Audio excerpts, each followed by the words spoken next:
घड़ी में रात के 12 बज चुके हैं। दोनों सुइयां एक दूसरे के साथ हैं। मैं हूं आरजे आलोक और मैं आपके साथ रात 12 बजे की कहानी लेकर के आया हूं। बाकी दिनों में तो कहानियां किसी न किसी सीख के साथ खत्म होती थी। आज की कहानी थोड़ी दिलचस्प है, थोड़ी हटके है, थोड़ी अलग है और ऐसा फ्लेवर मैं आपको समय समय पर जरूर देता रहूंगा। आज की कहानी है डायन की तस्वीर की। ये कहानी है राधिका और दिनेश की, जो कि हस्बैंड वाइफ हैं, और उनके दादाजी। दादाजी लगभग 70 साल के हैं और 70 साल के दादाजी अपनी पत्नी के वियोग में हमेशा रहते हैं। उनकी पत्नी का नाम सावित्री था, जिन्हें वो बेइंतहा प्यार करते थे, लेकिन उम्र की वजह से सावित्री जी की डेथ हो गई, मृत्यु हो गई और उसके बाद से वो काफी शांत से और सहमे सहमे से लगे रहने। एक बार एक आर्ट गैलरी में दादाजी जाते हैं और वहां जाकर के उन्होंने बहुत सारी तस्वीरें देखी और उनमें से एक तस्वीर उन्हें पसंद आई, जिसमें एक महिला की सूरत बनाई गई थी। दादाजी उस तस्वीर को खरीदते हैं, घर लाते हैं और जब दादाजी के हाथों में वो तस्वीर उनके पोते और बहू देखते हैं तो पूछते हैं कि दादाजी ये तस्वीर आप क्यों लेकर के आए। दादाजी कहते हैं कि ये तस्वीर तो मैं अपने कमरे में लगाऊंगा और इस तस्वीर को देख करके मुझे सावित्री की याद आती है। खैर, दिनेश और राधिका मान जाते हैं दादा की बात और दादाजी के कमरे में वो तस्वीर लगा दी जाती है। धीरे धीरे जैसे ही रात होती है, दादाजी पूरे वक्त उस तस्वीर को निहारते रहते हैं। तस्वीर को देखते हुए वो उससे बातें भी करते हैं। दादाजी कहते हैं कि सावित्री तुम कहां चली गई, सावित्री तुम कैसी हो। और एक वक्त ऐसा आता है जब खाना खिलाने के लिए बहू पहुंचती है तो बहू दादाजी का चेहरा देख करके सकपका सी जाती है। बहू देखती है कि दादाजी की जबान तो ऐसे चल रही है, लेकिन वो कुछ मन में बात कर रहे हैं उस तस्वीर से। तस्वीर की तरफ उनकी आंखें हैं, दादाजी बात कर रहे हैं, हाथ में खाना लेकर के बहू आई हुई है, लेकिन उनके इस बर्ताव को देख करके वो शॉक हो जाती है। खाना छोड़ करके वो वहां से चली जाती है। दादाजी रखा हुआ खाना तो खा रहे हैं, लेकिन उनकी निगाह उस तस्वीर पर रहती है जहां पर एक महिला का चित्र होता है, जिसे वो अपनी अर्धांगिनी समझते हैं।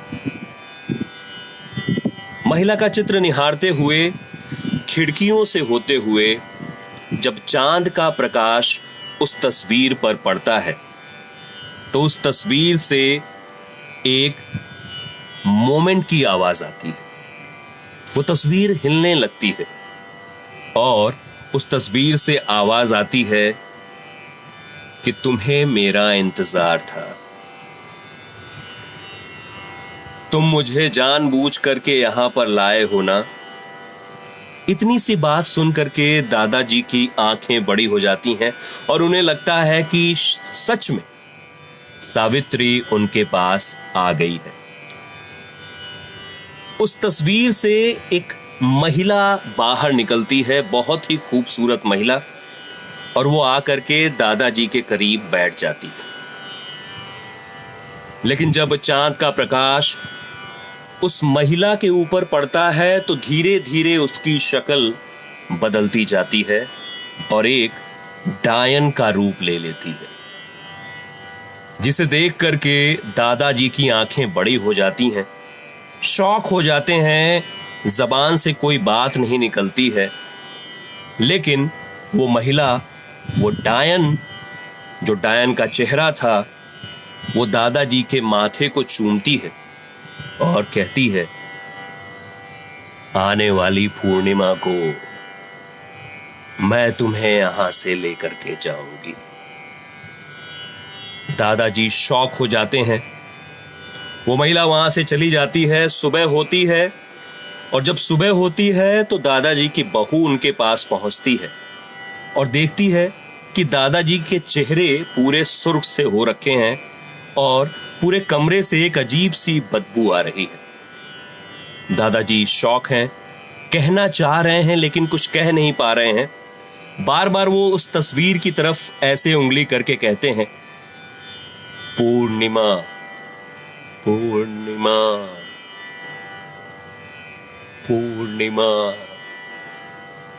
लेकिन बहू और जो बेटे हैं दादाजी के, उन्हें लगता है कि शायद वो कह रहे हैं कि इस तस्वीर को यहीं रहने देना, इसको हटाना मत। तो बेटा दादाजी से कहता है, आप निश्चिंत रहिए, हम इस तस्वीर को यहां से बिल्कुल नहीं हटाएंगे। जबकि दादाजी चाह रहे थे कि उस तस्वीर को वहां से हटा दिया जाए, क्योंकि उसके भीतर एक डायन का वास है जो आने वाली पूर्णिमा को उनको ले जाने वाली है। फिर एक डॉक्टर की भी एंट्री होती है घर में और बेटा डॉक्टर को लेकर के आता है। डॉक्टर पूरी तरीके से चेकअप करते हैं दादाजी का। दादाजी उम्र दराज हैं, 70 साल के लगभग उनकी उम्र है और दादाजी पूरी तरीके से स्वस्थ थे। डॉक्टर को कोई भी कमी नहीं मिली जिसकी वजह से दादाजी परेशान हो रहे हैं। फिर क्या था? पूर्णिमा की रात आती है। पूर्णिमा की रात में पूरा चांद आता है और पूरा चांद जब उस तस्वीर के ऊपर पड़ता है तो उसके भीतर से डायन नीचे उतरती है। डायन दादाजी के पास आती है। दादाजी थरथराते हुए कांप रहे हैं, लेकिन उनकी आवाज नहीं निकल रही है कि वो अपने बेटे और बहू को बुला पाए। वो डायन दादाजी के करीब आती है और कहती है कि मैं तुम्हारी सावित्री नहीं, मेरा नाम कुसुम है, कुसुम। मैं एक चित्रकारी का कोर्स किया करती थी। वहां पर मुझे सिखाने वाले अध्यापक मेरे प्यार में पड़ गए और वो मुझसे शादी करना चाहते थे।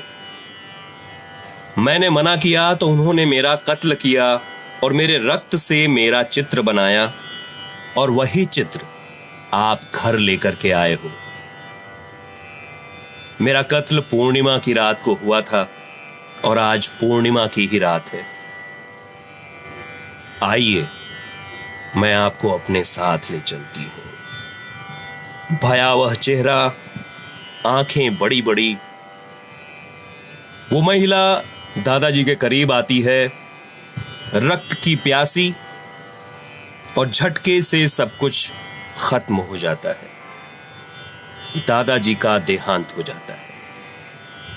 अगली सुबह जब दिनेश और राधिका उनके कमरे में आते हैं तो शॉक हो जाते हैं और उन्हें लगता है कि उम्र ज्यादा होने की वजह से दादाजी चल बसे। कुछ दिनों के बाद दादाजी के कमरे के जो चीजें थी सारी, वो तस्वीर हो या वो डबल बेड हो या बाकी लकड़ी की चीजें हो, वो सब कुछ एक कबाड़ी को दिनेश और राधिका बेच देते हैं। लेकिन कहानी यहीं पर खत्म नहीं होती है। वो तस्वीर एक परिवार के पास चली जाती है। उस परिवार में आर्ट के विशेषज्ञ, उनकी पत्नी और बेटी दिशा रहते थे। वो तस्वीर देख करके वो काफी खुश हुए और बोले, ये तस्वीर तो मैं अपनी बेटी दिशा के कमरे में ही लगाऊंगा। तस्वीर काफी प्यारी थी, जैसे पहले दादाजी खरीद करके लाए थे। वो तस्वीर ले जा करके अपने रेंटेड हाउस में बेटी दिशा के कमरे में वो लगाते हैं। रात होती है, चांद का प्रकाश उस तस्वीर पर पड़ता है और उस तस्वीर के भीतर से डायन बाहर निकलती है। वो डायन दिशा के पास जाती है और दिशा से बातें करने लगती है। दिशा की मम्मी जब उस रात दिशा के पास आती हैं तो आंखें दोनों काली और उस डायन का वास दिशा के भीतर हो जाता है। दिशा जोर जोर से चिल्लाती है और कहती है, तू कौन है? तुझे तो मैं पूर्णिमा की रात देखूंगी।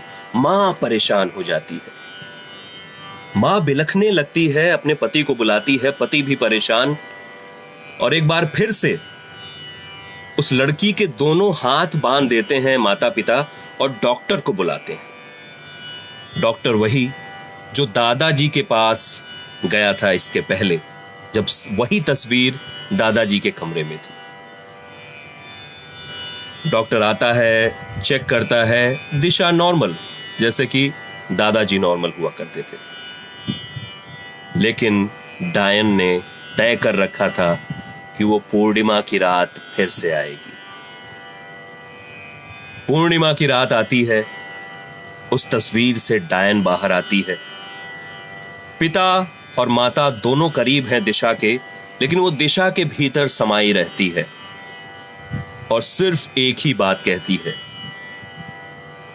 तू छोटी बच्ची है, मैं तुझे कुछ नहीं करूंगी, लेकिन हां, पूरी तरह से तुझे परेशान करूंगी। ये आवाजें सुनकर माता पिता तो परेशान हैं कि उनकी बेटी बहुत बड़े संकट के बीच है। उस घर में पूरे समय ये वातावरण बना हुआ था। फिर एक यज्ञ होता है और माता पिता दिशा के साथ उस घर से बाहर चले जाते हैं, लेकिन वो तस्वीर उसी घर के भीतर रखी होती है। लेकिन सबसे बड़ी बात यह है कि उस घर के किराएदार जब भी उस घर में जाते थे तो 7 से 10 दिनों के भीतर वो घर छोड़ करके निकल जाया करते थे। ऐसे घर हर एक शहर में होते हैं, ऐसे लोग हर एक शहर में होते हैं, और ऐसे ही हर एक शहर में कोई न कोई वीराना इलाका होता है। उस डायन से आप भी बचिएगा, क्योंकि वो डायन किसी भी तस्वीर के भीतर वास कर सकती है। सो उस डायन के तस्वीर वाली कहानी को याद रखिएगा, और हर रात 12 बजे मैं आप तक कोई न कोई एक छोटी कहानी लेकर के आता हूं। आज की कहानी यही थी। आज की कहानी की कोई सीख नहीं है, लेकिन कहानियों के झुरमुट में ऐसी भी कहानियां आप तक पहुंचाता रहूंगा, जहां पर एक पल के लिए आप जरूर सोचेंगे जब आपके सामने कोई नई तस्वीर आएगी। ख्याल रखिए, कल की रात 12 बजे फिर से मिलता हूं 12 बजे की कहानी के साथ। Take care, good night.